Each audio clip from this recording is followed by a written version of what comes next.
What's going on, everybody? It's Dane Thompson checking with you live here on Beyond the Buzzer here on I-95 Sports, as well as Facebook Live, Zingo Television, Channel 198, and anywhere you can hear the sound of my voice. And we're checking in Night Live. I know my camera's somehow moving, but we're going to give you the fastest hour and a half you're going to find all anywhere in sports with myself and my main man to the right of me, the student of the game, Mr. Kyle Nash. How you doing, my friend? Hey, listen, the camera, like a lot of things in the NFL, is throwing you a lot of unexpected action, man. That's all there is to it. Exactly. See, this is going to be one of those nights. It's already one of those nights that we're not even a minute into the show. Right. All right. For those who never watched this show before, shame on you. But if you are watching on Facebook, YouTube, and on any other social media channel, and you have anything for me and Kyle to talk about tonight, leave a comment down below. Absolutely. Otherwise, you'll hear my good friend Bobby Blackjack, who is the producer of the show in the back of New Jersey, put the words beep on the screen, and nobody wants to see beep tonight. I don't want to see that beep. Exactly. Trust me, we've had enough beeping moments this weekend. All right. But let's go ahead and get started. The first topic of the night. Listen, I know there's an NFL game going on, but who cares? It's the Saints and Raiders. So we're going to start with what is going on in professional sports that actually has a championship meeting right now, and it's the Stanley Cup Finals. Yay! Woo. Go hockey! All right, so in the hockey portion of the show, the NHL is going on with the Stanley Cup Finals Game 2, and the Tampa Bay Lightning's up 3-0 on the Dallas Stars. By the way, that was your Stanley Cup section of the show, brought to you by Valor Music. Check our friends out at Valor at itsvalor.us for all your needs, especially if you're in the marketing field. You're trying to get your name out there, as well as if you have music or you're trying to make a GIF. Check them out. Also, to our good friend here, we make GIFs, sir. Yes, lots of things being made tonight, but we'll get to that in a minute. Also, check out our good friends at Mentality Barbershop at 2611 Pine Hills Road out in Orlando, Florida. My main man, Corey Lamar, Donald Owens, and the entire crew over there. If you're getting a haircut, the best place in Orlando to get a haircut. Kyle, we're part of the three-point conversion family. So, we're going to do something different, Kyle, because your debut for the three-point conversion as the UCF, let's get this right now, UCF writer for the three-point conversion, Kyle, is going to lead off an NCAA section tonight because guess what? We're not leading off with Clemson beating the Citadel 49-0 because they played a high school team. Kyle, UCF and the American Conference has been trying to get respect by playing these teams in the Power 5 schools. And with North Carolina not on the schedule, Georgia Tech was on the schedule. And Kyle, what were your original thoughts about UCF and their debut? Hey, listen, first of all, I'm glad we also didn't take the time to start with Notre Dame like Bobby Blackjack would probably want, as they abused the Bulls of USF, which, by the way, programming note to Greg McElroy, ESPN analyst who called this game, the Knights are from UCF, not USF. And Trey Nixon, not Dre Nixon, caught 2 touchdowns from Dylan Gabriel as he went 417 yards for a career high. While Nixon left the game early, Marlon Williams himself had a career high in yardage as well as he snagged in 2 touchdowns to fill in the gap for Nixon when he was out. Also flash to Jalen J. Flash Robinson making a big deal amongst the receiver corps. But you were asking me about my impression of this team. Listen, you don't need to ask my opinion. Just look across the landscape. Even Joel Klatt, Fox College sports analyst, it was giving UCF love. The only guy basically who's late to the UCF loves train is Booger McFarland, okay? And well, we all know about the Book of Booger and how much knowledge he may or may not have in certain football fathoms. That is it. Hey, but listen, after coming out and supporting FSU and talking about, I should say supporting FSU, but more detracting UCF by saying that they weren't one of the primary 3 programs at work in the state today, I believe that has been adjusted. And hey, listen, give some of these ESPN guys credit, Danny Thompson. Kirk Herbstreit and company during the College Game Day show, we're giving UCF a lot of props, and there is an opportunity this year, of any year, that they're going to do something. Sure, that's a little bit detracted from the fact that the Big Ten has decided they're going to play after all, but it all falls into the hands of the pollsters once again, my man. And this show is also sponsored by the shirt that I'm wearing tonight, which is the Cup of Haters shirt. Yes, it's Cup of Haters everywhere because guess what? People hate on UCF all the time because of their ranking. So guess what? Take this cup and take it with you. Also, don't worry. I'm up for this later. There's plenty of room in this mug for hating later. Don't worry. I got plenty of it. But Kyle, as we look into week 3 of college football, it's weird to say week 3 because the SEC doesn't kick off this with you. Most of the attention the country will go to when the SEC kicks off this weekend. Kyle, let's be honest here. UCF is 14th in the country right now. Right. Even with the Big Ten joining in like a game, it's like what the Big Ten is doing is you're playing the video games back in the 90s. It's a 2-player game. Your friend just magically comes over, and you're halfway through the game, and your friend say, "Hey, you got extra controller? Sure, jump in." They're plugging themselves in midway through the season with no continues and still continue to help you beat the game. That's what the Big Ten is doing right now. They're just jumping in double dutch like they feel like it right now. But with the Big Ten dumping in and playing double dutch, and let's be honest, college football games are being postponed and canceled for various reasons. Yeah. Can UCF, with the schedule strength they have and the breaks going their way, can they literally start at 14 and really legitimately have a shot at the final 6? Yeah, well, you touched on it right there, right? It's the schedule strength that's the issue, okay? I mean, after Georgia Tech, the next biggest team on their schedule is whom? Cincinnati? This is something where you got to be in the awkward position of celebrating for teams that you're about to play until you play them, that kind of thing. Now, granted, the good news is that the AAC has looked pretty good. I mean, let's put it this way. Tulane, who won 4 games last year, had Oklahoma State on the ropes out of the ACC. Now, granted, one of those wins was against UCF in a game where they were on the road and we're unable to close it out. But what you got to remember about Tulane is they've scared a lot of good teams, and add Oklahoma State to that list. Mike Gundy and his mullet, no matter how much of a man he is, looked a little scared that day as Tulsa then proceeded to fire multiple gunshot wounds to the metatarsals, that is to say, shoot themselves in the foot. So, that's what you got going there. Now, do you give Tulsa credit because of the fact that Oklahoma State lost their starting? Right. Yeah, absolutely. And I mean, that's a factor there too. But they their receivers stepped up really big and made the difference. They also shot themselves in the foot with a lot of penalties. Give credit to De'Ara King Miami as well. You had a ranked versus ranked contest with Louisville, Miami. Miami comes out on top there. They handle their business. And basically most every ranked team that was against the ropes for a bit managed to find a way to come back and prevent any true upset from happening. But listen, if you're looking to get any more attention, if you happen to be one of these group of 5 teams currently ranked high, you're not going to get it next week. UCF themselves playing on ESPN Plus following their strong open, where they once again beat their average of 43 points per game that's held for the past 2 seasons, beating the Yellow Jackets 49-21. The SEC starting, like you said, Danny's going to dominate the press. UCF opens their second game here. ECU, East Carolina, actually opens hosting UCF on ESPN Plus. So good luck trying to find that game. Okay. Like I said, I've said this about college football. I'll say this again. It's not much to say. I mean, when you're watching a Saturday afternoon and watching the Georgia State and Louisiana Lafayette game, and when they said, "Oh, Georgia State's about to pull up," I knew at that point my Saturday had went somewhere. I did not want it to go. There's no way possible when Georgia State upsetting Louisiana Lafayette because Louisiana Lafayette is ranked is considered an upset. There's no way that Marshall beating Appalachian State is considered an upset because of the fact of Appalachian State's 23rd in the country.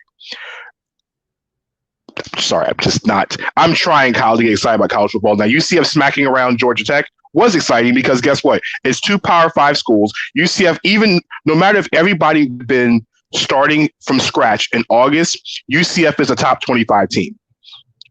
No ifs, ands, and buts about it. Dylan Gabriel is an actual real Heisman candidate, a dark horse. Okay, UCF runs the table. He puts up numbers. People start talking Heisman. What I'm saying is, it's hard to get excited about college football when Appalachian State is ranked after beating Charlotte in a football game. It just fathoms me. Louisiana Lafayette beat Iowa State. I mean, they beat them pretty badly, but Kyle, in most weeks, when Louisiana Lafayette got in the top 25, if they beat Iowa State in the beginning of the season, if this would have been a real regular season, Kyle, in week 1, would they have been ranked? No, probably not. And I mean, generally early season rankings are awful anyway. But I mean, if you're going to crap all over the group of 5, you just took shots at UCF as well. Like you said, there's 2 Power 5 teams. That's not what happened here. Well, no, but see, here's the difference, though. When Louisiana Lafayette got ranked because they beat Iowa State, okay, correct. They were not a top 25 team when this whole thing started. You know this, I know this, we all know this. Okay, Appalachian State made the top 25 because they beat Charlotte. It wasn't like they beat, UNC. It wasn't like they beat NC State. They couldn't beat the Carolina Panthers, but they beat North Carolina. They beat UNC Charlotte. Okay, Charlotte lost in the Bahamas Bowl. No offense to UNC Charlotte. Great program, is right down the road from where I live at. What I'm saying is, if Appalachian State would have beat Charlotte on any other regular day, everybody back to normal, it wouldn't have mattered. Okay, that's what I'm saying. It's just kind of hard pressed with the top 25. You're starting seeing teams that shouldn't be in there, and they're calling games that, it's going to be a crucial game in the rankings. Well, hey, you have nothing to worry about now because a whole bunch of teams that haven't even played a game yet have gone ahead and set those balances for you, though. So there you go. You got what you wished for, right? I mean, of course, we get what we wish. Do we really get what we wish for, Kyle? Do we really get the things that we want? What we really want is a competitive college football season the way it was last season. We really want 12 games. I want Michigan, Ohio State on Thanksgiving weekend. I don't want it. I don't want it in December. I want it Thanksgiving weekend. I want it to finish the season. I want Army and Navy in December, like it's supposed to be the week of the Heisman. I want the matchups to be what it is. I know this is not a normal year. It's just hard to get into college football when, let's be honest, you don't have 70, 60, 50,000 fans cheering on their school. You don't have that. Okay, this looks like almost a Falcons game on most Sundays because of the crowd noise. Oh, don't worry. I listen. And for any person that's going to start, I didn't do listen, it. That's fine. I have this entire shirt for anybody that has anything to say about the Atlanta Falcons. I have a second. What's up, Cortland in the chat? We originally just wanted sports. Listen, we all want a lot of things right now. Okay, we want normalcy in sports. I'm with Cortland on this one. He's got a good point for you. Like how quickly you've gotten spoiled, my friend. At one point, you're just like anything, just like women's badminton, just something. Give me sports, and now it's like, well, I just can't get that excited. Football. That's the point you're thinking. Football is a hard sport to do without fans. Okay, at least in the NBA. We have the video fans. We have this X, Y, and Z. It's hard to watch the Stanley Cup Finals. And to me, I've written about this. I've said this for years. There's not one playoff that's better than the Stanley Cup Finals. I literally missed 2 Game 7s because it just didn't feel right. There were, I don't know, I can't count how many over and double and triple overtime games they were in the playoffs. I just couldn't get into. And the thing is, you watch the game, it looks great, but it's nothing but blue seats. There's no people in there. There's not even any cardboard cutouts. Okay, I get you on that. That makes sense. I'm the rare breed that can still consume that. I know I'm in the minority. That's why I'm trying. And you're making a good point. It's even hard to watch the NFL on Sunday without the fans. It's difficult. I mean, it's professional football. It is what it is. And I'll get to professional football in a minute because I don't know if I'm going to talk about this because my blood pressure is going to get up. But what I'm saying is,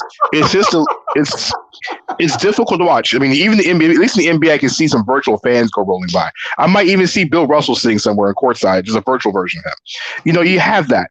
It's just, some sports are difficult. Baseball is almost unwatchable at this point. I can't even count the number of innings, Kyle. The number of innings, not games, not series, innings I have watched of baseball since this thing has started. I can't even tell you how many innings. I can count them on one hand. Less than 5.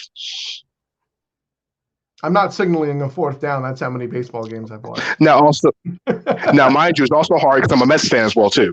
It's also hard for those reasons as well too. All right, Kyle. Speaking of hard to watch, well, here's the thing. If you're a Denver Nuggets fan, last night was hard to watch as well too. The Denver Nuggets somehow was about to tie the series with the Los Angeles Lakers at 1 game apiece. Yeah. He's pretty much got it right. Well, I think the Super Bowl's in front of the NBA Finals, only because it's a 1-game situation. Yep. It's like it's harder.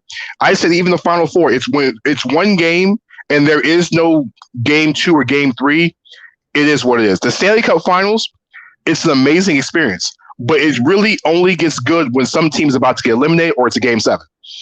I mean, that's the difference. That's why I have a hard time comparing things like the BCS, the Super Bowl, and the games with the one game compared to series. Because series, you can tell a story. Unless the teams in the one game playoff have played each other before, it's not much of a storyline, if that makes sense. But I get your point, Cortland. But Kyle, speaking of storylines and what's going on, the NBA playoffs, like I said, the Denver Nuggets, Kyle, they were down by double digits to the Los Angeles Lakers, and everybody thought the Lakers were going to run through it. Then the most unathletic guy on the court starts taking the game over, Nikola Jokic, and Anthony Davis in that final minute, Kyle, last night, went at it. Okay, we went from the play where Anthony Davis gets by Jokic for the basket, then Jamal Murray takes a shot at the end of the shot clock, and Jokic just tips it in to take the lead. Anthony Davis then goes down with under 30 seconds of the game, goes right at Jokic, and guess what? He hits a floater right over him. So what did Jokic do? Old school, backstreet, backyard basketball. He takes the ball and backs in Anthony Davis. Anthony Davis, no slouch. He's first team all defense. He ranked second defensive player of the year. Jokic backed him down like a big brother does a baby brother. Got right in the post and hits like a 15-foot high sky hook to, guess what, give Denver the lead. All right. Lakers get the ball, and Kyle, I'm going to set the stage. Mm-hmm. Denver plays outstanding defense. Okay. First off, they're going to say LeBron James didn't take the shot. 2 passes, LeBron gets to the basket, 2 kicks out. Alex Caruso takes a shot and completely misses the whole thing. Danny Green gets the rebound, and Jamal Murray blocks a shot out of bounds with 3 seconds left, and the Lakers have no timeouts. Okay. Great idea, Mike Malone. Mike Malone then takes out Paul Millsap and pulls in Miles Plumlee. Well, Rajon Rondo comes in to do the inbound, throws a perfect pass to Anthony Davis, because guess what? Miles Plumlee, Mason Plumlee, Plumlee, the law firm, decides to stop running. And supposedly LeBron James sets a screen. Kyle, it makes me choked up to even think about this. I could tell. Yeah. LeBron stands there, supposed to be a screen. Plumlee stops running. Jokic is guarding the inbound and had to cover 15 feet in less than 2 seconds to let Anthony Davis, who came off it, catch it clean, look at the rim, get his shoulders straight, and nails a three-pointer over Jokic to tip the series 2-0. Kyle sat in my living room last night, and I realized how my whole day in sports had went straight to hell at this point to watch the Lakers win this game again. You know, I'm never going to understand how people keep going on and on about trying to blame LeBron even when he wins, by the way. We all need to get over your damn selves for 30 seconds, okay? LeBron's thing has always been that he has court vision. He doesn't always take that last shot. He hands it to a guy who has a better look than him. It's called team basketball, okay? If you don't like it, shut up. Now, LeBron did have some mistakes in the fourth quarter. There were some shots he missed, and there was the time he slipped, which led to another Denver basket. All right, it is what it is. Anthony Davis said he was built for these moments. He wanted this moment. And most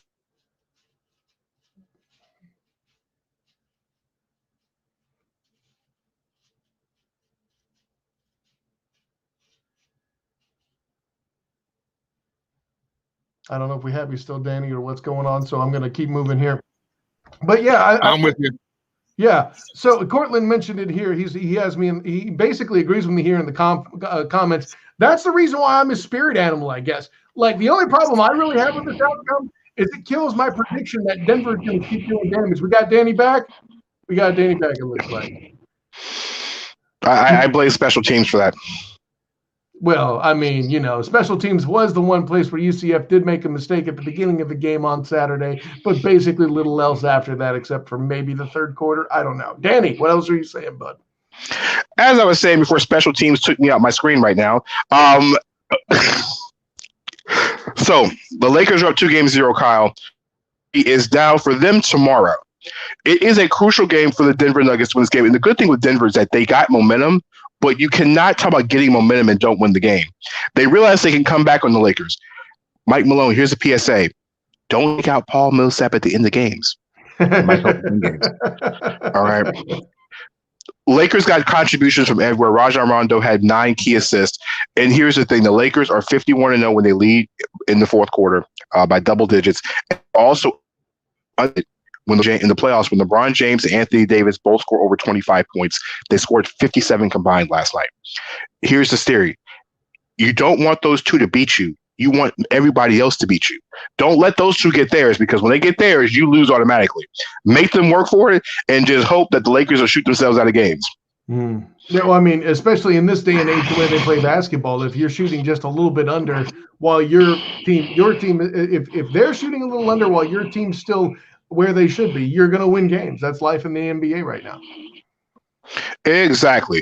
All right. So Eastern Conference Game 3 will not be until Wednesday. You can blame Monday Night Football for them basically simulcasting on 4 networks tonight is the reason why we don't have Game 3 tonight.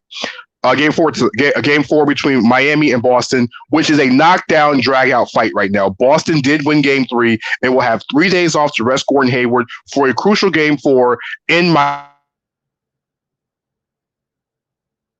home team has won 4 of the last 17 games in the playoffs. All right. So in this series, Kyle, we have seen the Miami Heat literally come back from deficit after deficit after deficit. It just so happens they couldn't do it in Game 3. Kyle, can the Boston Celtics, with 3 days off, even this series and make it a best of 3 on Wednesday night, in your opinion? Sure. I mean, at any rate, at any opportunity you have to get Gordon Hayward more healthy to contribute, that's obviously a good thing. And listen, both these teams are good enough. I know our friend Chris Pirtle did pick Boston to make it to the finals, but I don't think any of us had the Heat doing what they were doing. Listen, I'm not prepared to rule anybody out in this series. I think everybody is still in that situation where they're going to compete. I know I'm really kind of giving a very vanilla answer here, but I'm sorry. I mean, this is a 7-game series when I look at it. Obviously the chapters must unfold, but I'm not intrigued yet. Yeah, exactly, Mike. It's a great series. It's not even close to done yet. No, and I think the Celtics will win tomorrow night on Wednesday night. Like I said, Gordon Hayward made a complete difference. Maybe his 6 points, I think 5 rebounds and 4 assists. He didn't really do much offensively. He played 30 minutes. It also took some of the pressure off the guys the Celtics have been using. Now the Celtics need to stay out of foul trouble. Jaylen Brown needs to have a good game, and Marcus Smart just needs to play in control. What Miami needs to do to get this series up 3-1 and also regain home court advantage back is they're going to need more from Jimmy Butler. Butler's moments, but Jimmy's going to need that offensive game to take the series back in control. They're getting it from everywhere else except for Duncan Robinson, but they're going to need every bit of the team effort they had in Game 1 in Game 2, because if you get up 3-1, I don't think the Celtics have it in them to beat the Heat 3 times in 5 days to get to the NBA Finals. I don't think they have enough. They've got to win on Wednesday night. All right. We've got out the way. And let's talk about must-wins, because guess what? It's time to talk the National Football League. In the week of the NFL, week 2 is always the most important week of the NFL, because if you go 0-2, that means you don't make the playoff. 7% of the teams since the inception of the playoffs have made the playoffs when starting 0-2. So, Kyle, that means a lot of things for a lot of teams with a lot of places like going on. So, Kyle, let's start out with the game of the day yesterday. Listen, I'm going to say Sunday night's game was the game of the day. We'll get to the fiasco out in that state in a minute, okay? Because I'm gonna have to address it sooner or later, and I'm gonna have to talk about it, because otherwise I'm gonna be antagonized into it. The game of the night last night was the last game of the night, which was a Sunday night matchup between the New England Patriots and the Seattle Seahawks. One of the, probably arguably, Kyle, so far this young season, might have been the best game of the season so far. It's in the running. I'll give you that. 2 teams going at it, and you look at the New England Patriots losing Tom Brady, adding Cam Newton, and Newton throws for 397 yards. He had 3 touchdowns between running and passing. He looked like the player of old. And you say, oh, and you talk about it. We'll get to the Tennessee Titans, Courtland. We know you're excited. You beat the Jaguars. Congratulations. But what I'm saying is, you know what, though, Mike? Here's the thing. Stephon Gilmore. You're probably going to say, I'm okay. You do your thing. Yeah, I can't sign off on that either. Okay, so here's the thing with Cam Newton. Newton was phenomenal. He looked healthy. I'm sorry, he didn't look healthy. He is healthy. Cam Newton wrote a love letter to every single NFL team that signed those quarterbacks that make more money than him. Ha ha. He's now a Belichick. He's not with you guys. Newton showed some accuracy on his arm last night. Okay, the final play of the game, yes, he didn't get in, but guess what? You're going to give the ball to his hands anyway.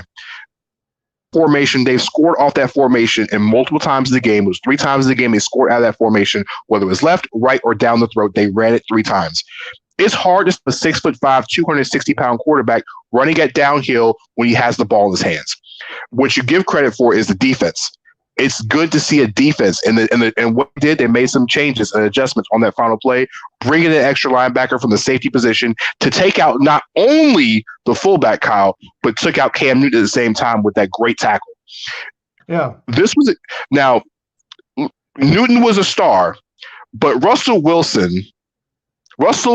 Carrington Wilson, as Kyle would say, is a superstar. Cam Newton is a star. Russell Wilson is a superstar. Superstars make plays like Russell Wilson did last night. Russell Wilson was a superstar last night. Russell Wilson is a superstar. Mm-hmm. Kyle, that pass, as Mike mentioned before, to Stephon Gilmore was a thing of beauty. Yeah. It was. Yeah. To me, that wasn't his best throw of the night. The throw he hit more. You're absolutely right. That one he hit more on that touchdown where Moore put his foot on that pylon, where it was just only him being able to get that ball, arguably was one of the prettiest deep balls I've seen. Now, mind you, Stephon Gilmore got owned, but that was the first receiving touchdown any receivers got on Stephon Gilmore since 2018. He was due for one. All right. He was due for one. Jamie, I think what has to be explained here is because Mike DeSantis, Gilmore got owned. No, he didn't. It happens. It happens. It happened. All right, Kyle. Well, yeah. Anybody on every snap, the offense has the advantage in one way and one way alone. And if everything else goes right, if you have a receiver that's equally matched with a defender, if the ball is thrown perfectly, there's nothing a defender could do. And at that point, Metcalf had him beat over the top. And as Russell Wilson likes to say, he dropped it in the bucket. It's that simple. And yeah, you're right, Mike. Rusty dropped in 2 passes just like that were completely unstoppable. Right? Stephon Gilmore, happy-go-lucky, happy meal. You got nothing when the ball gets placed like that. It's just on the receiver to have the athleticism to catch it and basically have a smile just as big as Precious as they run into the end zone. That's all there is to it. Oh, Lord, she done went right after you. I want the record to show, and I have not even said the word. I'm not even going to say it now. I have not even said the mascot of your team on the air yet. And I'm not taking the flag for this, Danny Thompson. I'm not. Yeah. So we're really good. We're really going to do this right. Let's finish talking about these birds first before we talk about the other birds, okay? What Russell Wilson did in the game, and yes, Precious, and yes, we'll talk about the Falcons in a second. But what I'm saying is, you look at Russ. 5 touchdown passes, Kyle. He had 5 different receivers. That one, and you know what? We talk about the pretty deep balls. We forgot the one about the Chris Carson to give them that extended lead at the game. The game, the 35 points. Wilson is phenomenal, and every week you just wonder, like, this man's never got one vote for the MVP award, not just one. He's gotten some for me.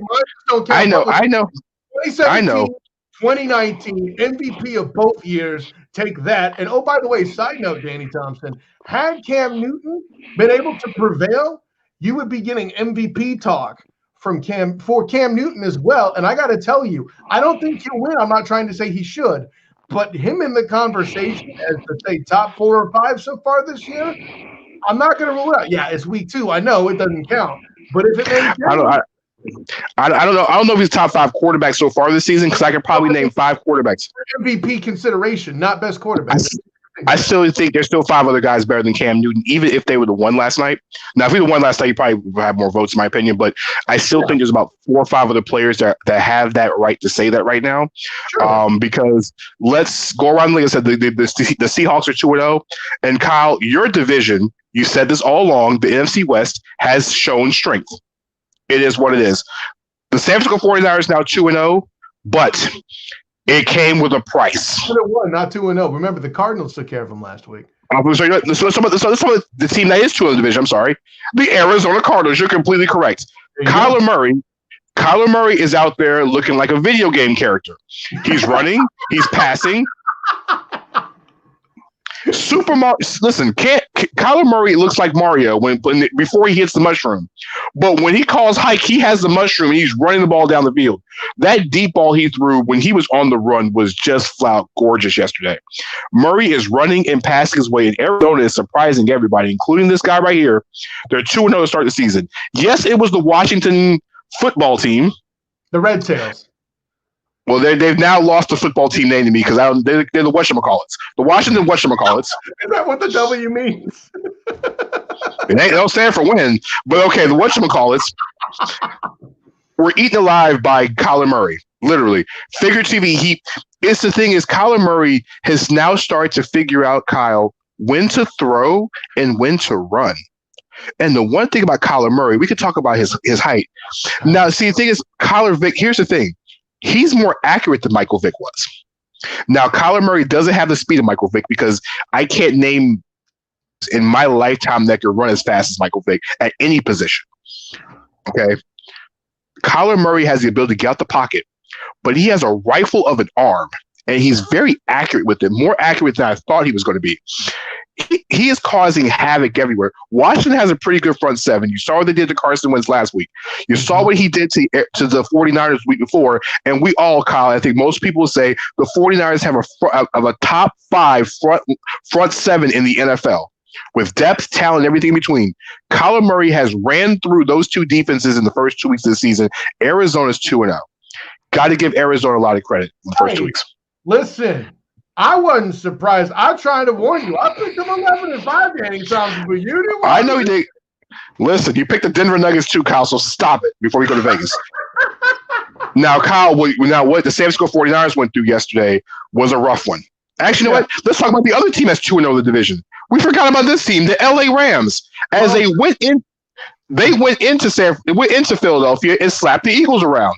The Eagles now 0-2 and question their quarterback right now because now everybody's saying Carson Wentz has regressed. That's about the dumbest thing I've ever heard, too, by the way. I've been saying this for 3 years now, but no one wants to hear me. That Wentz regressed? You really believe that trash? Wentz is overrated anyway. I've said that for the longest.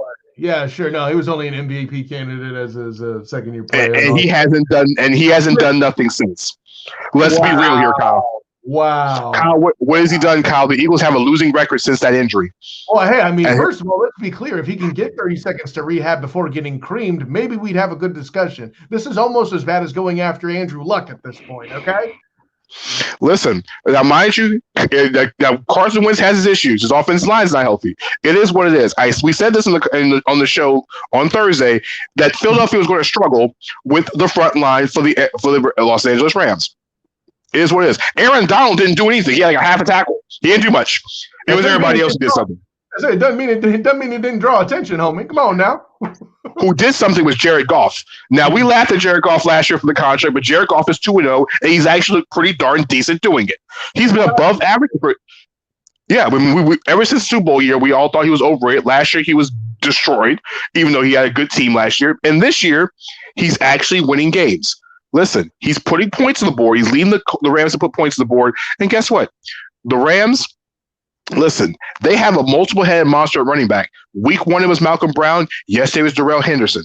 It's basically running back by committee, and it's hard to stop a team when you don't know who the main guy is going to be every single week. Kyle, sounds kind of familiar, doesn't it? Some team used that same formula last year and got to the Super Bowl. I mean, I don't know. Segue. The San Francisco 49ers went into New York and they beat the Jets. The problem was they left New York unhealthy. In beating the New York Jets in a 31-13 game, which Sam Darnold only threw one nice pass to Barrios for a touchdown, the 49ers looked good, but it was a costly one. Jimmy Garoppolo has a high ankle sprain. Raheem Mostert hurt his knee.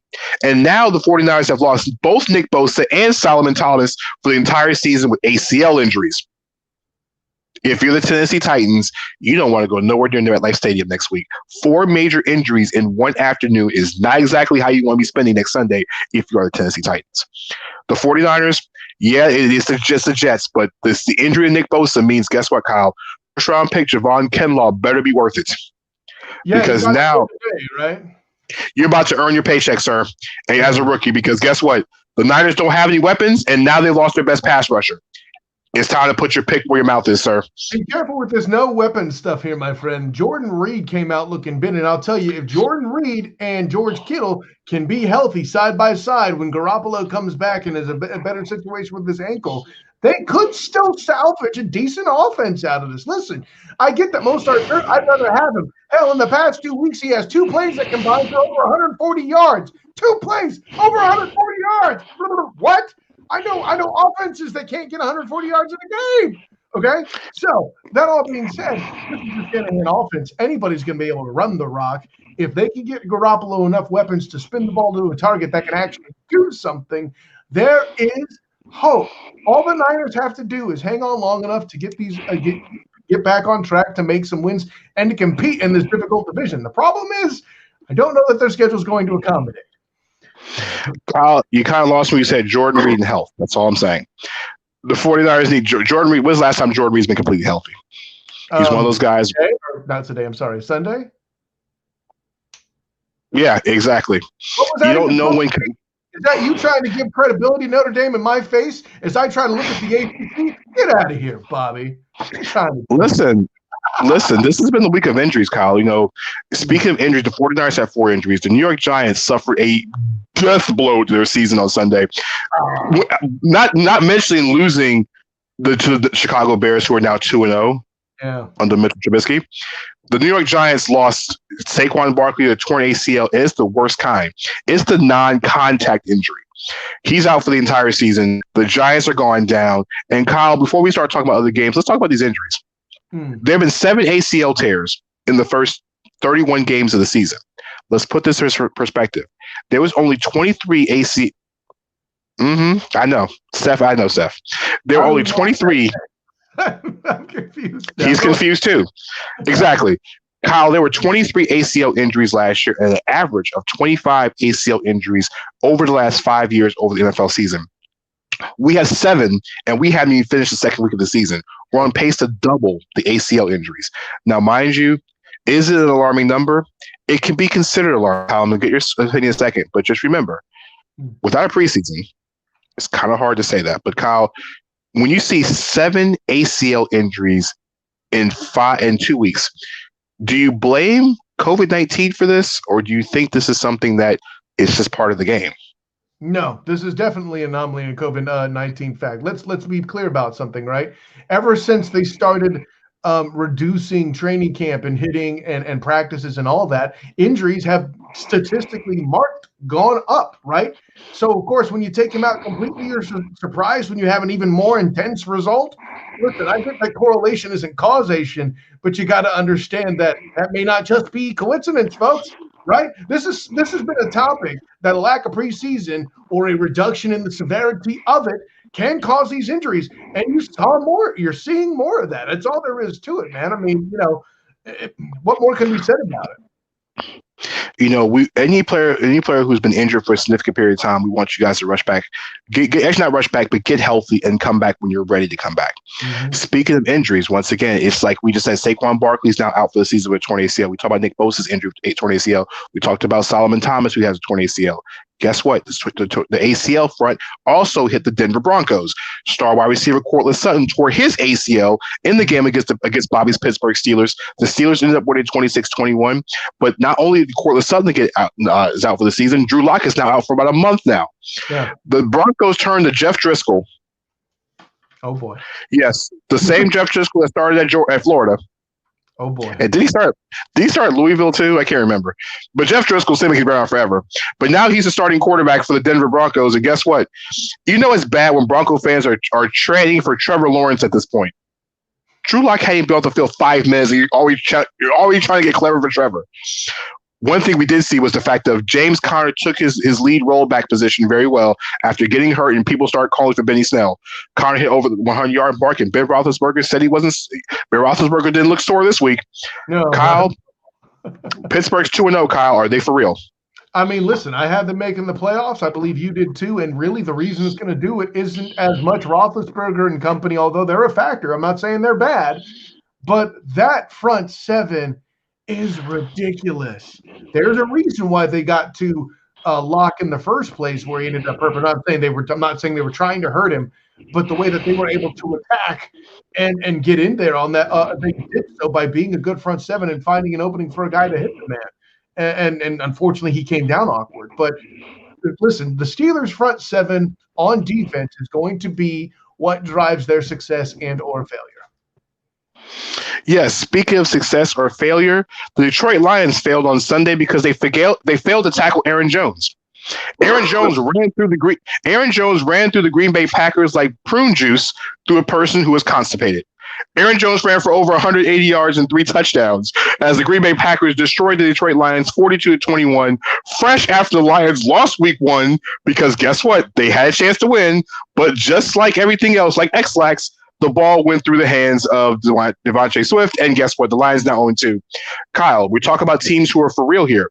The Packers have scored over 40 points in both games. Aaron Rodgers is putting up numbers that reminds people of the Aaron Rodgers MVP numbers. Are the Packers for real? Now, mind you, Devontae Adams got hurt. Mm-hmm. What else is new in the league with injuries? Are the Packers for real? We talk about all the Steelers for real. Are the Packers for real in the NFC through 2 games? Listen, I mean, when on the short periods where Rodgers gets run support, whether it's Eddie Lacy, who was there for about 30 seconds and, in shape enough to run the football without fainting, or, anybody else you want to name. I mean, I forget if Rodgers is the one that played along with Sam Congato or not, but I think he was there as Sam Congato because he ran against the Falcons in the playoffs. But continue. Thank you. I appreciate you enduring that trauma so I can have that fact tonight. But the punchline is this, my friend. On the short bursts where Aaron Rodgers has a running game that is not Aaron Charles Rodgers himself, listen, folks, it's a good day for him. By the way, side note, Danny Thompson, I'll put it to you this way. If Aaron Jones keeps putting up 236 all-purpose yards, they're going to be fine. The defense, listen, they haven't really addressed the defensive front, but I got to be honest, it doesn't look like they're playing the 49ers anytime soon. So unless they see the Ravens in the Super Bowl, which is very realistic, if they get that far, they won't. I'm less worried about the defense until they play an offense where they're needed, I guess. Listen, here's the thing. The Packers got to the NFC Championship game last year. They did. Don't know what they did in the game, but they did. All right. Speaking of teams trying to figure things out in the NFC Central, the Minnesota Vikings might be the most disappointing team in the NFL, Kyle. Not only did the Green Bay Packers destroy them in week 1, they looked awful against the Indianapolis Colts in the Colts home opener yesterday. Phillip Rivers and company just shredded the Colts on the Vikings on defense, and the Colts defense just made Kirk Cousins play like Mike Cousins in a football game. Cousins threw 3 interceptions. It looked like a peewee quarterback. Kyle, what do you make of this out in Minnesota? We'll talk about Indianapolis in a second, but what do you make of this? I mean, first off, listen, I get why it's referred to as disappointment in Minnesota. They have a really good roster, but my bias, I shouldn't say bias, my ability to have spotted Kirk Cousins as a fraud keeps me from being that disappointed in them. That being said, you know who I noticed they're missing? A lot more than some people that weren't me thought they would? Stephon Diggs. Anybody know about this guy? Like, he got a little busy in his game. I'm sure we'll talk about that later, but boy, are they missing him right now. You know who's not missing him? The Buffalo Bills. Speaking of that, we'll transition to that. Josh Allen's not missing him because Josh Allen had his first ever 400-yard passing day, and arguably one of the wildest games of the day that even had the fact of if you were even in the Miami area or watching the game on local television, you missed a touchdown because something stupid happened and a transformer went out. This one has view went out, and then Devontae Parker's touchdown it counted, but it didn't count because no one saw it except for the 10 fans there. The Buffalo Bills are now 3-2-0 on the season. Josh Allen had a late touchdown to who was it, Kyle? Who also caught a touchdown in this game? Gabe Davis. Gabe Davis from UCF caught his first ever NFL touchdown. Bills are 2-0, 31-28 over the Miami Dolphins in a key AFC East matchup. Dolphins 0-2, Kyle. And at this point, they scored 28 points, Kyle. But is it almost time down in Miami yet, Kyle? Or we're almost getting there. Listen, I did not believe that the Dolphins would be a threat for a playoff contention this year. I think next year is going to be the put up or shut up for Flores, right? He's on the 5-year mission to take the Dolphins where they have boldly not been before in damn near a half century. Okay, so I don't know. Yeah, exactly. Yeah, exactly. So keep hurling yourselves on the table in the meantime in Buffalo. You're circling the wagon, and I'll leave it at that, partner. You know what? Speaking, like I said, the reason why it might be time because guess what?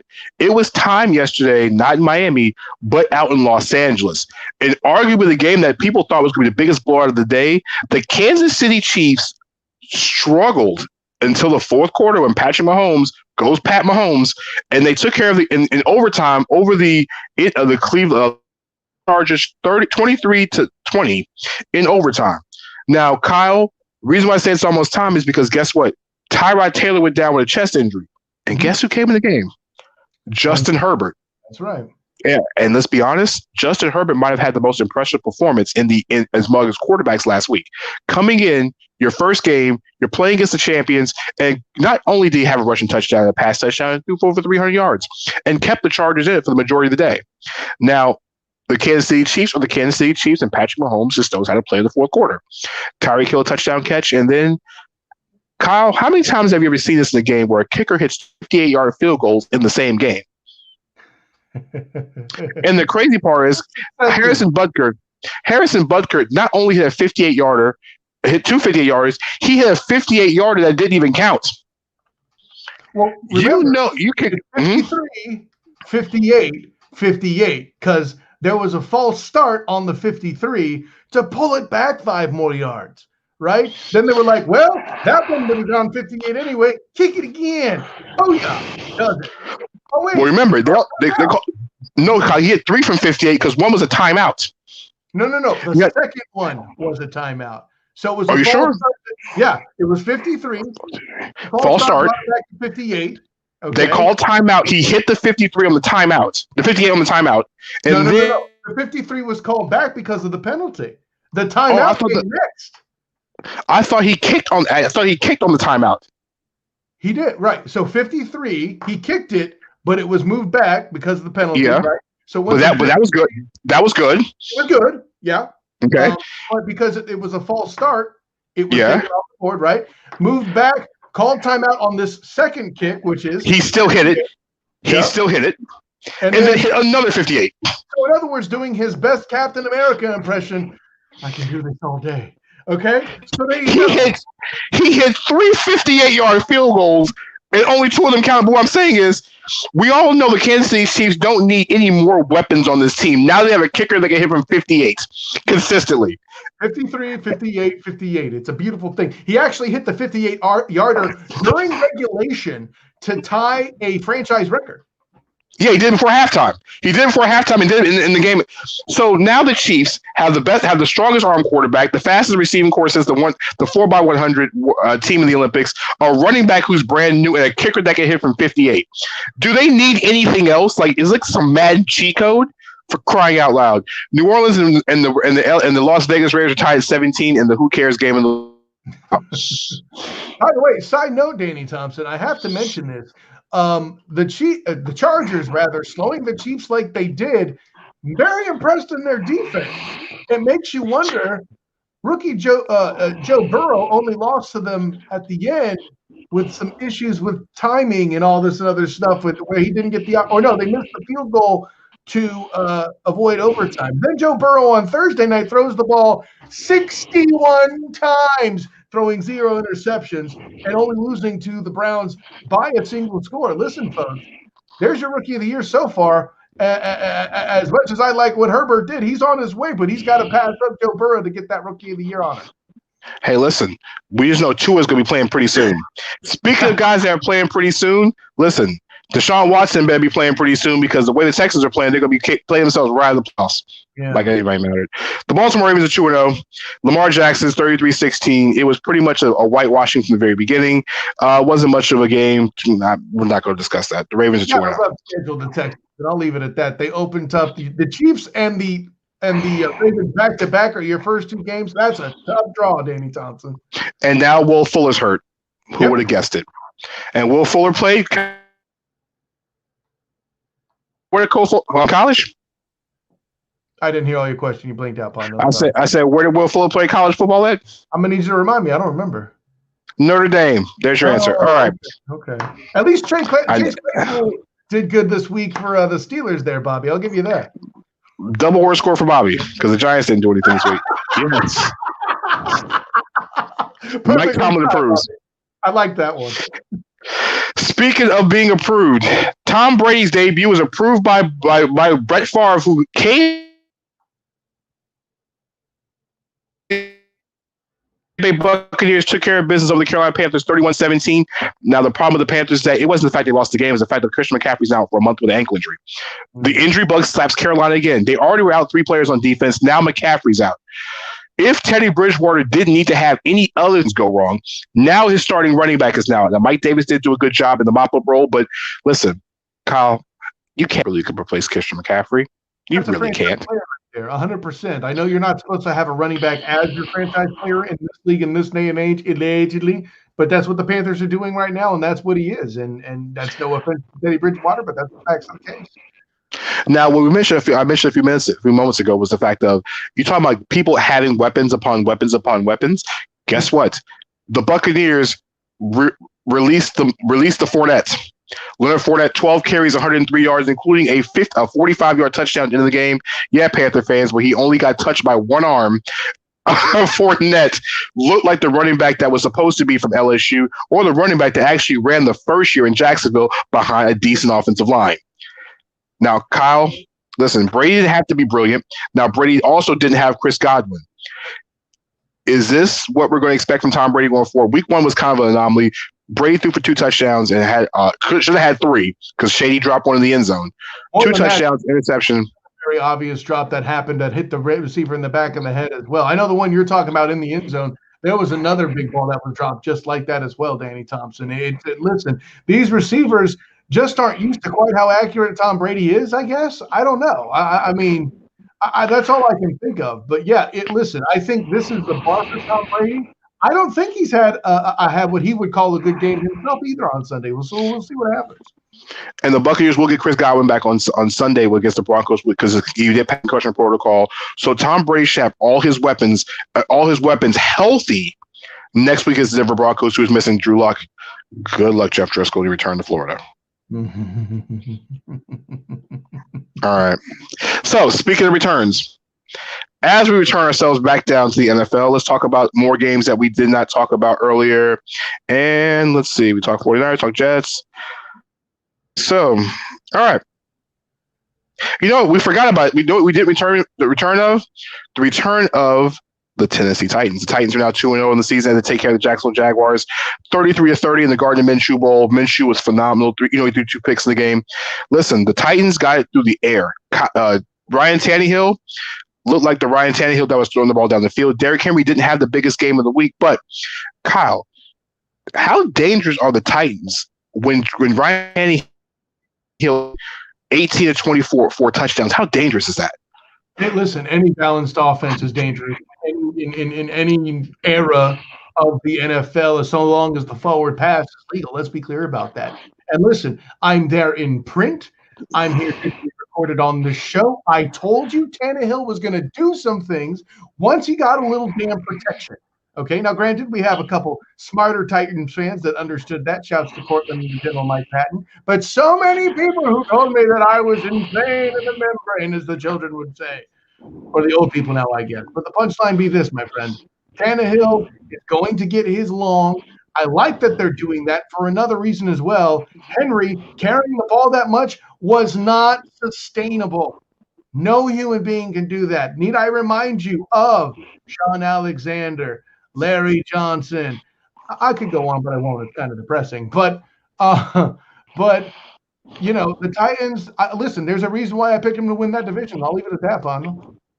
Well, James Robinson of the Jacksonville Jaguars had 102 yards on the ground, first 100-yard game of his career. The Titans are dangerous. And you know what, Kyle, you mentioned about protecting Ryan Tannehill? He was only sacked one time yesterday. They protect him. You know, and you protect him, like you said, Kyle, he's going to pick you apart. He's more accurate than what he is, and he's also kind of mobile. Mm-hmm. All right, so let's just go ahead and get this over with now. All right, so there was a game in Texas yesterday, and I don't mean the one in Houston. It was involving the Dallas Cowboys and the Atlanta Falcons. So I mean, you want to talk about things that are disastrous, terrible, and everything else in between, as you just mentioned, Kyle, where you don't have an offensive line, it becomes disastrous. Wow. You know, it hurts deep. You know, after the show, Danny Thompson, I'm gonna need you to get me Precious's address, because having watched her do that to you, I need therapy, and she gonna get the bill. I'm just saying. Listen. Hey, at least they competed in their game. What about them Panthers? No. Listen, man. I'm gonna say this just so I can be the non-emotional color guy here, and just for one thing that's obvious. And you know how obvious it is, Danny Thompson? I was watching NFL Primetime where Booker McFarland is replaced Tom Jackson, and he said this, okay? This is bad coaching by the Falcons. You attack the ball in that situation. There's no middle ground. There is no middle ground. And, oh, by the way, y'all were trying to – now you're after Dan Quinn. You think that's the problem? Okay. I'm going to sit back over here and watch Danny Thompson now. All right. So – for those who missed the game yesterday or did not decide to watch anything on television yesterday, because obviously that four-letter network decided to show that onside kick 13,000 times between the hours of 6 a.m. and the time of the taping of the show right now. All right, so for those who missed it, the Atlanta Falcons took on the Dallas Cowboys, and the Dallas Cowboys won by the score. What you didn't miss was, if you did not see social media or anything else in between, was the fact that the Atlanta Falcons became the first team, and yes, I said the first team in the history of the NFL. And Kyle, this has happened 443 times, 440 depending on where you get it from. In the last 440 plus games in the NFL, no team in the history of the NFL has scored 39 points in a game and had 0 turnovers and lost. I thought it was since 1933, but okay, you might be right. 1933 and over 40 plus games at this point. No team has ever done that. The Atlanta Falcons became the first team to lose. Okay. So the Falcons and the fans have now endured 28-3 and now what we call the onside kick gate. Why do we call it onside kick gate? Well, in the rules of the NFL, when a ball is kicked onside, the kicking team cannot touch the ball for 10 yards. The Atlanta Falcons special teams practiced social distancing when it came to the onside kick yesterday. That's awesome. I'm sorry. That was funny. The Falcons decided to now mind you, Greg Zuerlein's kick wasn't off a tee. He kicked the ball on the ground and let the ball spin. Now, we've all watched things spin. We watch quarters spin. We watch penny spin. We've watched kids spin. People spin. Records, you know.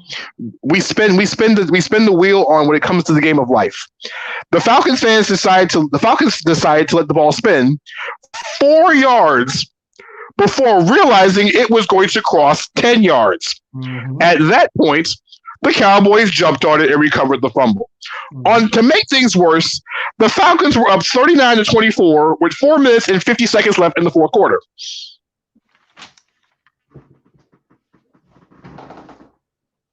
All right, now it's rant time. So Cortland Griffin in the chat mentioned the words "fire Dan Quinn." This is well past overdue. He needs to go. Adios, sir. Arthur Blank, if you're watching this show, so you know what? I'm going to say this now. I'm a lifelong Atlanta Falcons fan. I will admit to it. It is what it is. I'm a lifelong Atlanta Falcons fan. I've lived in Charlotte my entire. Yes, Bobby, you have it right. And it's not sponsored by Beep. There might be some beeps in this. All right, Kyle, go ahead. Go ahead. I'm a lifelong Atlanta Falcons fan. I am 37 years old. All right, I have been through 28-3. I have watched the Falcons crash and burn on defense since my childhood. I've watched the Falcons score many of 40-point games in the Atlanta Fulton County Stadium to lose because the fact of the NFC West that include the LA Rams and the San Francisco 49ers would torch us because of the fact that we have no pass defense. I have been a Falcons fan through the years of the 1990s when we got to the playoffs with MC Hammer dancing next to Deion Sanders on the sideline. I have watched my star receiver get his house burned down. I've also watched my star receiver fight Deion Sanders in his first game back in Atlanta. I have been through the 1990s at the end with the Dirty Birds. Yes, in 98, lost the Super Bowl. I have been a fan through all of this. Okay. I have been a fan in the 2000s when the Falcons didn't even exist until Michael Vick came back. I was a fan during the days of the Packers, and I also was a fan during the days where Michael Vick couldn't complete a pass either. I stood next to Michael Vick during the whole entire dogfighting incident, and I have supported Matt Ryan since the first second he was drafted. I have been through failures, the Green Bay failure in the playoffs when we had arguably the best record in the NFL, and we got obliterated by Aaron Charles Rodgers in that playoff game at home. Okay. I remember almost postponing my hip replacement surgery because the Falcons were literally 2 years away from going to the Super Bowl before Colin Kaepernick snatched it away from us, like the commercial saying, "Oh, you want this?" and take it away. I have watched epic fails over and over again by my Atlanta Falcons, and they have failed timely again. I've watched Matt Ryan give the Falcons many of leads in the fourth quarter, only to watch this defense, a Dan Quinn defense, let the lead slip away. Dan Quinn was brought in from Seattle, I can't even tell you how long ago, to be a guy to preach defense. The Falcons have finished outside the top 20 one time during the Dan Quinn era, and that's the year Atlanta got to the Super Bowl. By the way, Atlanta was up 28-3 in the Super Bowl. And before you blame Matt Ryan for that, Ryan has mistakes. The defense allowed 25 unanswered points. The defense allowed all those points. Matt Ryan can't tackle anybody, so guess what? Now, I'm not saying Matt Ryan is not at fault for any of this. Hey, Matt Ryan has his faults. Devontae Freeman can't block anybody, but that doesn't, we talked. Listen, Holdings offensive line calls have been the issue. Mm-hmm. Here's what happens now. The last couple of years, Atlanta's had one of the best offenses in the NFL, but arguably one of the worst defenses. For a guy who preaches defense and coaches defense, the damn defense can't do shit. Okay, beep. All right. All right. I have literally watched Falcon corners miss tackles and get tackles broken for years. Okay. It is literally watching guys. It's like when the Falcons run defense, it's like literally playing Madden on rookie. The Falcons defense gets torched on a regular basis, and guess what? It happened again yesterday. Before we blame Matt Ryan, who did throw 4 touchdown passes, and yes, Matt Ryan might have had issues, but the Falcons scored 39 points and I had 1 turnover yesterday. When you do that in an NFL game, you're supposed to win. Last year, Atlanta was 1-7 when they stopped playing. They stopped playing defense. By the way, they finished 6-2, Kyle, because guess what? The defense allowed less than 20. Which means if you tackle with Atlanta's offense, you're going to win football games. What have we watched in the first 2 weeks of the season? Now, Russell Carrington Wilson is Russell Carrington Wilson. Okay? It is what it is. One of the most and best accurate deep ball passers in the entire NFL. Okay? He made the Falcons defense like Swiss cheese. By the way, you thought Desmond Trufant was bad? Have you not seen the cornerbacks that we have? No offense to AJ Terrell, who was actually good yesterday. AJ Terrell had 3 passes thrown his way and only gave up 7 yards. Cortland, stop it. Yeah, stop it. No, stop trying it. to put that. Stop trying it. to put that on Shanahan. That's just bad. So that's just bad. Bad analysis. No. I'm not finished, Kyle. I'm not finished. Damn it, Kyle. I'm not finished. All right. So I've literally, yes, Bobby, yes. I've literally watched this repeatedly over and over again. Yesterday was an abomination. The Falcons were up 20-0 in the first quarter and should have easily beat the Dallas Cowboys. But Dakota Rain Prescott, yes, I'm calling his full name in this situation, threw for over 300 yards in the second half, Kyle. In the second half of a football game. The Atlanta defense seemed to be non-existent. Why AJ Terrell didn't get the ball thrown to him? Because Dakota Rain Prescott was throwing to every other corner. You need to stop using his middle name, sir. I'm sorry your defense sucks, but he is not worthy of the middle name honor, sir. Dakota Rain Prescott earned that $150 million contract against secondary yesterday. Okay? Yes, the call Michael Gallup was pretty horrible yesterday, but it shouldn't have gotten to that point. Before anybody says anything about the Falcons and their offense, the defense gave up 570 yards on defense. 570. You want to put this in the QB? They gave up over almost a mile's worth of offense to the Dallas Cowboys. The Cowboys have a good offense, but you're not supposed to be up by 15 points and lose a football game in the final 5 minutes.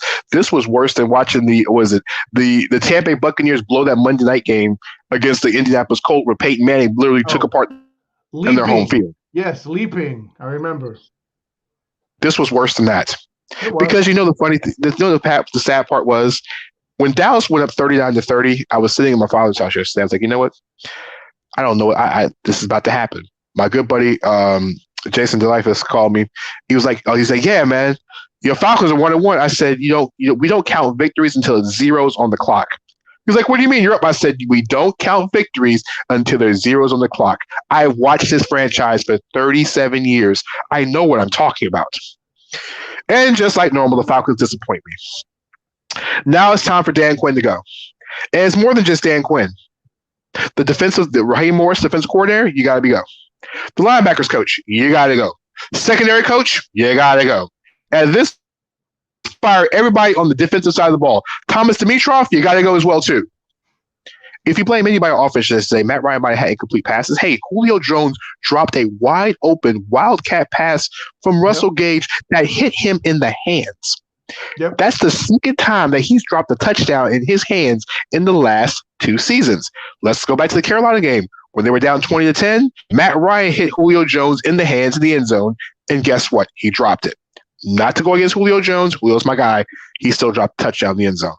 You want to complain about the running, the Falcons not running the football? It is what it is. Matt Ryan has thrown the ball more times per game than any other quarterback in the NFL. But remember this, since 2016, no more completions. Completed passes, attempts, and yards than Matt Ryan since 2016. He's second in touchdowns only to Russell Wilson. Passes. Okay. Matt Ryan is the only quarterback in the NFL to have over a 125 passer rating and lose 5 games or more of his career. No other quarterback has 3. Ryan has 5. So before everybody blames him, it's time for Dan Quinn to go. He's got to go. I don't know why he's even coaching. I don't know why this is even a situation. When asked yesterday about the supposed onside squib kick, the onside, I'm going to call it from now on, week 23 is a disaster. I'm going to call it now the social distancing play. When speaking on the social distancing play of the game yesterday, he said his players knew about the 10-yard rule. Obviously, they didn't. And right. Kyle, you know what made it worse? The Falcons called a timeout before the onside kick. They called a beeping timeout before the onside kick. Most times, fans in this situation will throw away their fandom and say we're changing teams. Unfortunately, I'm used to this. So this is now kind of immune to me. I just knew yesterday my franchise that I have adored since I was a child has hit an all-time low, and I thought 28-3 was bad. This will now be known as the social distancing game because we always had 18, 20,000 fans cheering on the fact of, guess what? The Falcons blew another game. Oh, this is very reminiscent of the game where Dallas beat Atlanta inside the dome 2 years ago.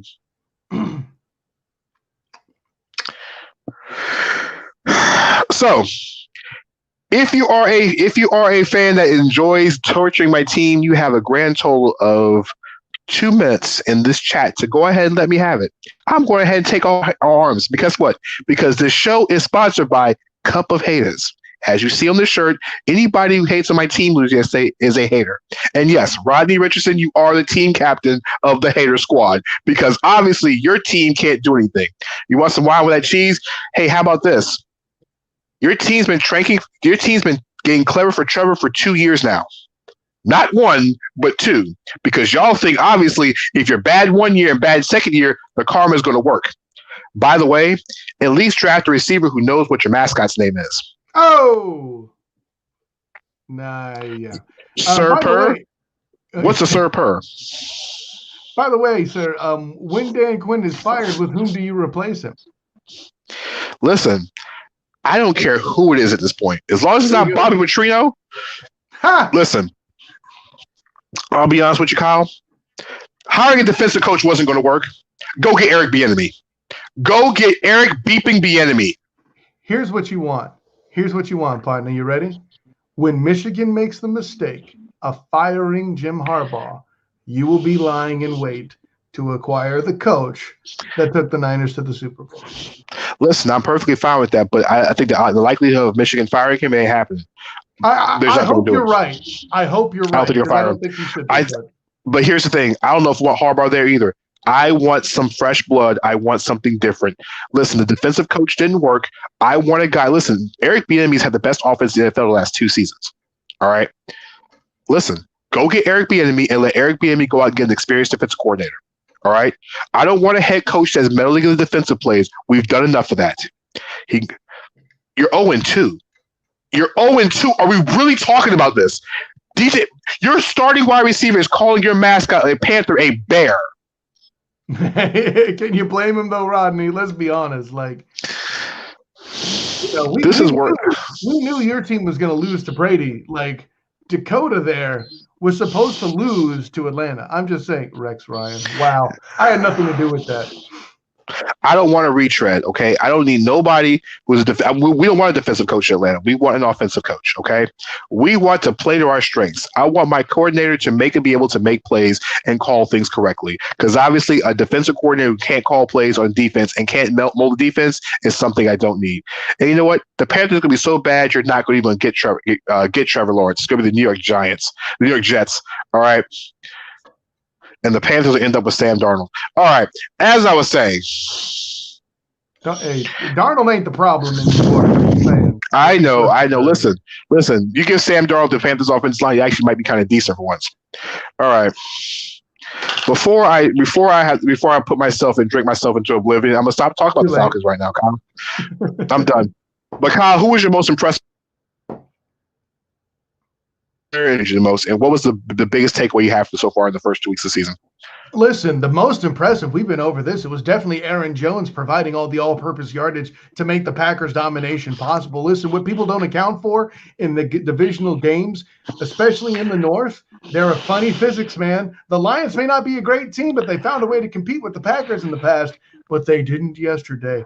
Definitely had a lot to go there. And hey, man, listen, you know what my biggest takeaway is for week 2 this year?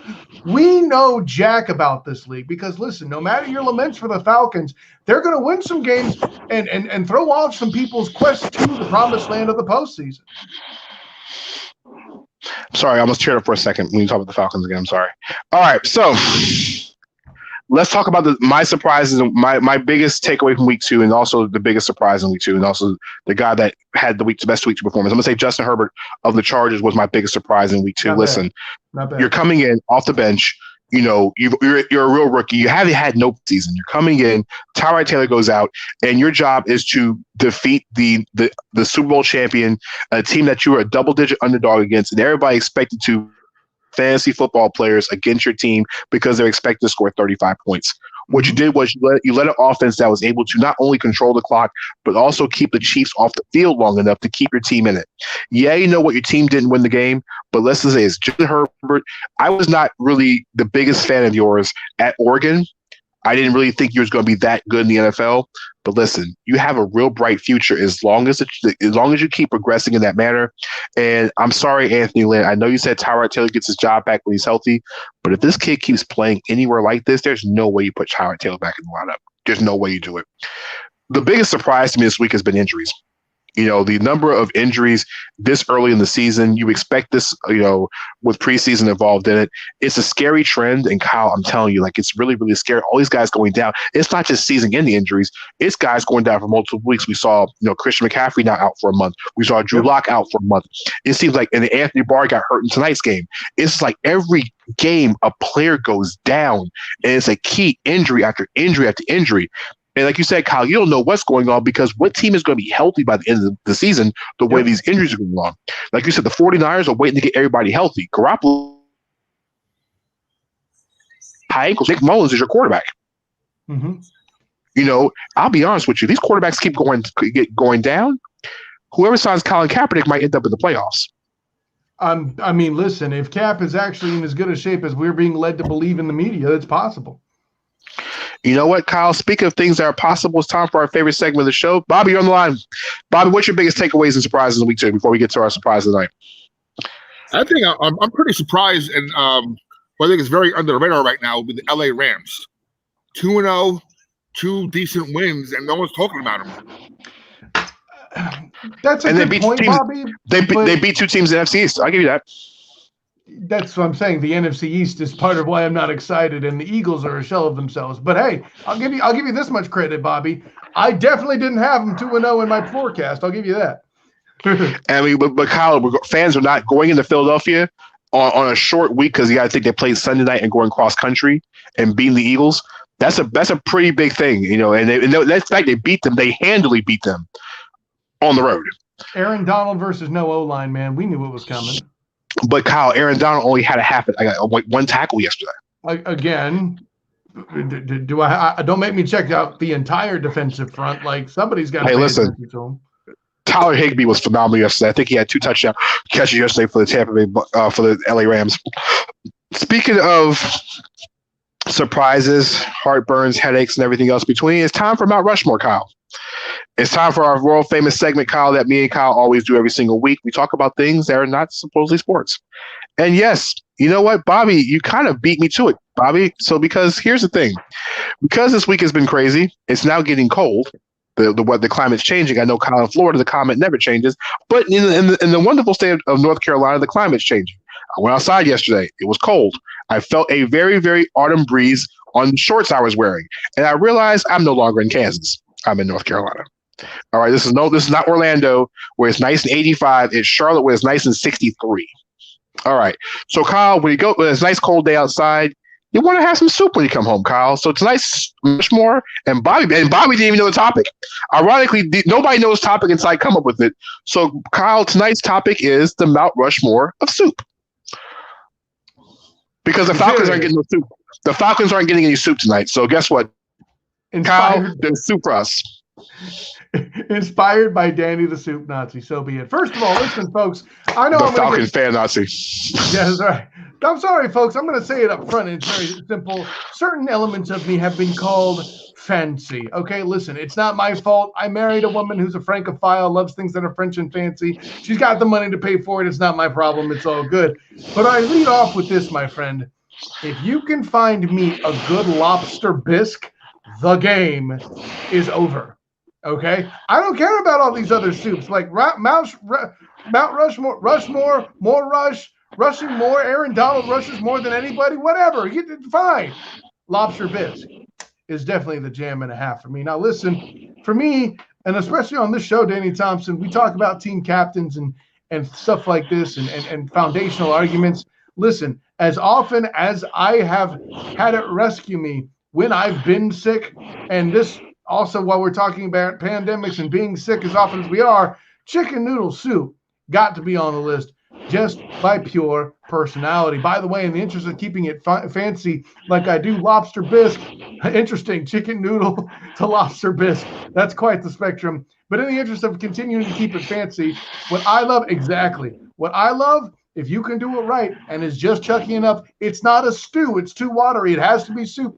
Pasta visual for the win. Listen, I mean, I'm not saying that would be surprised if Bobby didn't back me on that, but I would be surprised if Bobby didn't back me on that. And lastly, and there's plenty of honorable mention. I could go broccoli cheese. There's a lot of directions to go. I could go vegetable beef. Another foundational argument. But no, I'm going to go a different direction. I could even go potato soup. But the real team captain, the foundation of everything, the stuff that my mom makes for me when I was a youth, and it still makes me happy today, good old-fashioned in the single word. Your mom was so stupid, when you said it was cold outside, she ran out with a spoon because she thought it was chili. Anytime. Bobby Blackjack up in New Jersey, what you got for your Mount Rushmore tonight, sir? Very, very simple. I'm a soup guy. I can eat soup for breakfast, and I do maybe twice a week, even in the summer. Okay. If we're gonna go, my number one soup of all time, if done right, because I'm very picky. Like for example, tomatoes do not belong in soup. Tomatoes is a fruit, belongs in sauce, but not soup. But beef barley, a good beef barley, if made the right way, is the best soup in the world.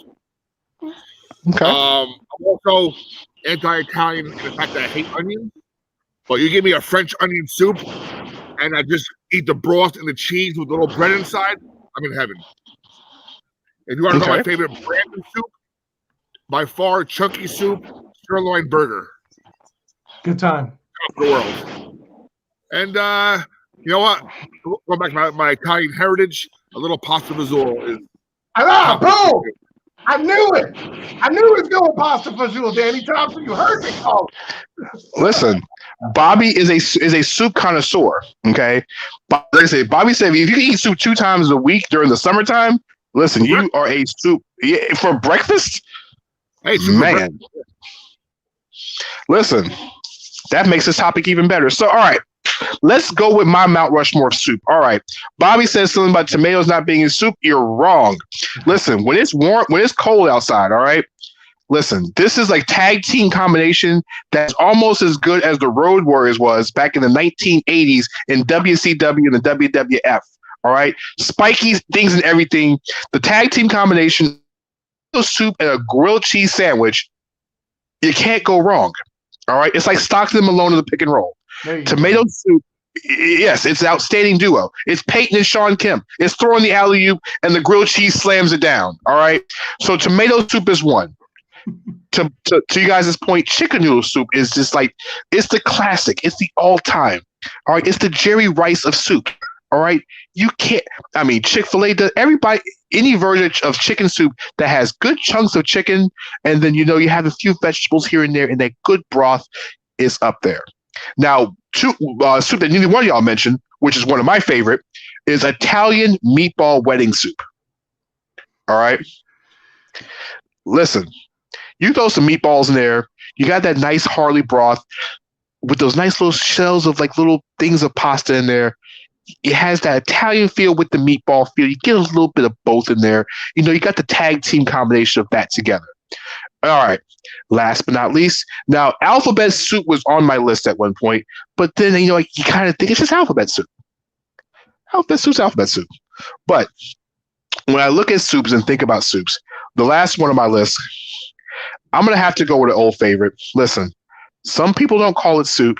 Some people consider it something else, but let me go with a wonderful style of lobster bisque.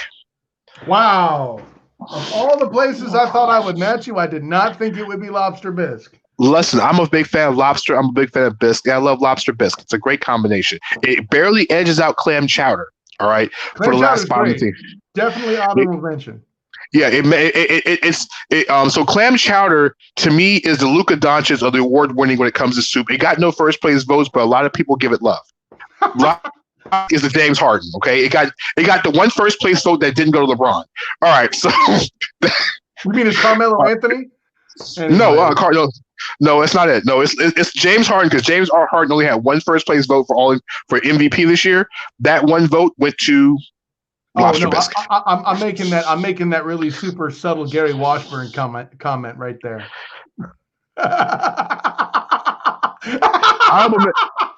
You're going to leave Gary out of this, all right? Now, honorable mention besides clam chowder is lentil. I actually like lentil soup. It's basic. It's basic lentils. When you have the right seasoning with that lentil, it's banging. Bobby, anybody have any comments about soup in the kitchen? In the kitchen? Yeah. Yeah, in the kitchen of comments. Alphabet soup. See, we're gonna have to talk about you people trying to put alphabet soup in here. Listen, it's tomato soup with fancy noodles, dude. That's all it is. No, it's not. It's got letters in it. Dagnabbit, we use alphabet soup to spell. Good job, Cortland. Anybody else, Bobby? Hey, Danny, my alphabet. Hey, Danny. You used this as a kid. It tells me something. It says, ooh, Danny, those are Cheerios. Or Exactly. Danny, those are Stop Spaghettios. it. You failed. Epic failed. That would Epic have been a failed. great joke if I could stop. Now gumbo's good. Now I will give you. I had Gumbo is gumbo for not dinner soup, tonight. folks. Gumbo is not. Why isn't it? Why isn't it? That is a stew, sir. That is not a soup. We just count beef barley. Why can't we count gumbo? They're in the same conference. There's so much more going on than that. No, sir. They're in the same conference. This is like saying a college team should have a salary because it's in the NFL. No, sir. No. Gumbo. Now, okra soup. I'm not big at okra soup. French onion's a good one, but yes, I've never heard of okra soup, but I'd try it. I mean, it's southern. I mean, if you like okra, I'm not a big fan of okra. Okra's alright. I'd rather have collard greens. I'm just saying. No, I mean, if I'm gonna do okra, I'm gonna do Church's fried okra. I mean, I can't. It's too slimy. Anybody else, Bobby? Yeah, I mean, okra is slimy like Clemson's scheduling. It's just really slimy. Oh, really? Slimy like what? That doesn't even make any sense. That doesn't make any sense. You know what, Rodney? For the opportunity you had in front of you, this is some really, really weak trolling, man. I'm disappointed in you. He fumbled it. Basically, he panthered it. Okay, Okay, he said broccoli and cheese. Okay, I respect. Okay, late fourth quarter touchdown like Teddy Bridgewater, but it still doesn't matter because the Buccaneers still lost anyway. Buccaneers still won anyway. All right, Bobby, any shots before we go? Nah, I'm good. I'm just reading my butt off here, but I'm enjoying every minute of it. Kyle, any shots, my friend?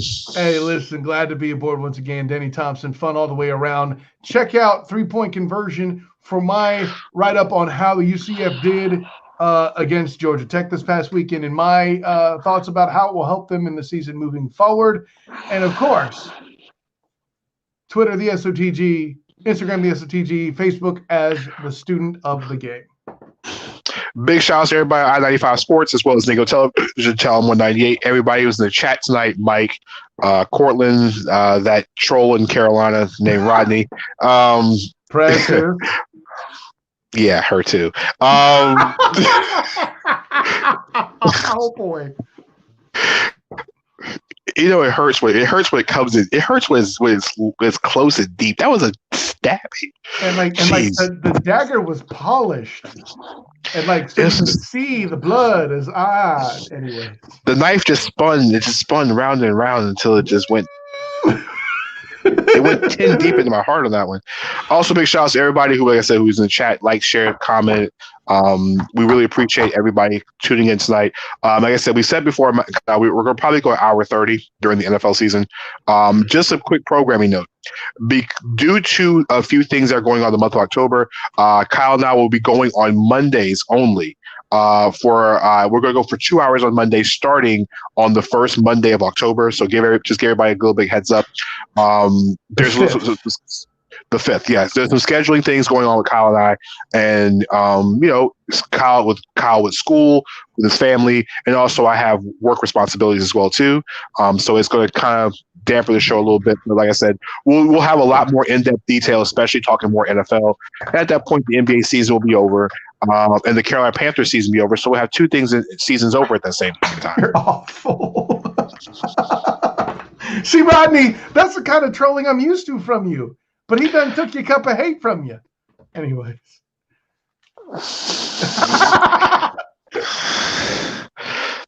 Hey, guess what? Works for you, John Casey. Wow, you're just wow, man. What do I don't huh? Anyway. You know what John Casey is? He's a kicker. I know that, right? Yeah, John Casey is the one that kicked the ball out of the Super Bowl to give the Patriots the ball on the 40-yard line to give Tom Brady the game-winning field goal. He kicked it right out of bounds. I remember the first kicker to ever kick out of bounds in the Super Bowl to cost him a game. Hashtag talent. Hashtag Von Miller. All right, now I'm done for the evening. But like I said, big shout out to everybody tuning in the show tonight.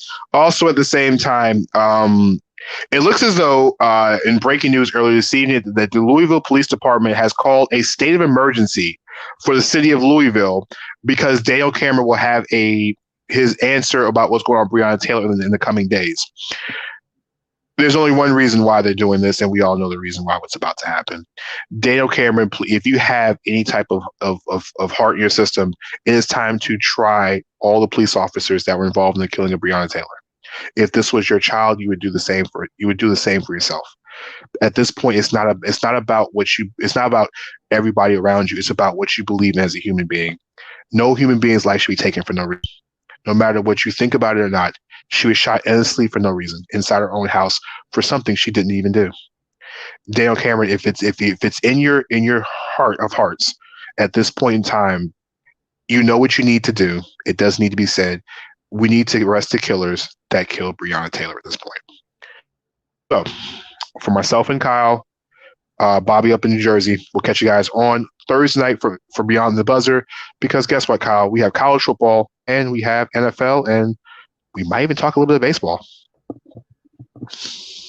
We'll see you guys on Thursday. Peace out.